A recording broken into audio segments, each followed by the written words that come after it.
Sep? Mukhang tama yung hula ko sa'yo ah. Sales lady nga yung bagsak mo. Hoy, saan ka magka-college? Dapat same school tayo ha. About sa college, baka hindi muna. Financial problem kasi.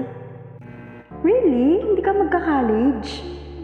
Baka ilang years from now, sales lady yung bagsak mo ha. Wala namang masama sa pagiging sales lady.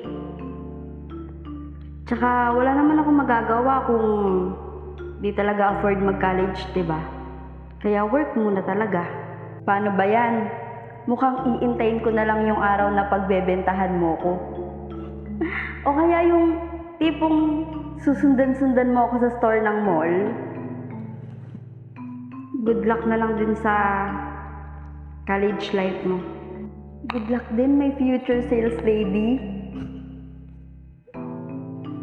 Laura, kamusta ka?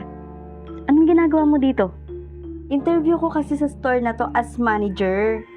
Hayaan mo, pag ako na yung mag-handle sa'yo, papadaliin ko yung trabaho mo. Good luck sa interview. Thank you.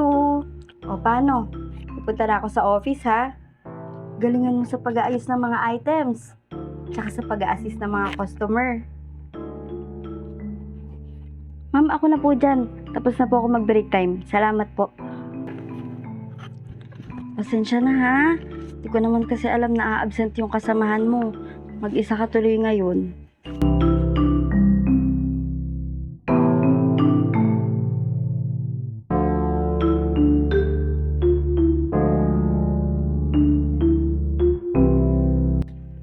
Pwede na ba tayo mag-start ng interview? Sorry late ha. Nag-break time kasi yung crew ko. Absent yung iba. Kaya yun, kailangan ko i-handle yung store. Owner ka? Yes. Ibig sabihin, ikaw yung magiging boss ko? No. Wala kang pinag-aralan eh. Don't worry. Bagsak ka rin naman sa interview. Behavior pa lang. Tablado na. Ayoko rin naman magkaroon ng toxic na employee. Bes, nabigyan ko na siya ng leksyon. Ang satisfying nga eh. Deserve. Alam mo ba, nung kinukwento mo pa lang yan sa akin nun sa late match, nakuha niya na yung gigil ko, te. Kaya nag-set talaga ako ng date for interview. Kasi nung nakita ko pa lang yung pangalan niya, karapat dapat ng turuan ng leksyon. Akala ko nga nagbago. Hindi pa rin pala. Ganun pa rin yung ugali niya. At buti na lang, yung nakilala ko from party chat to instant chat ay yung best na magiging manager ko. Thank you, BFF. Hanga talaga ako sa pagsisikap mo eh.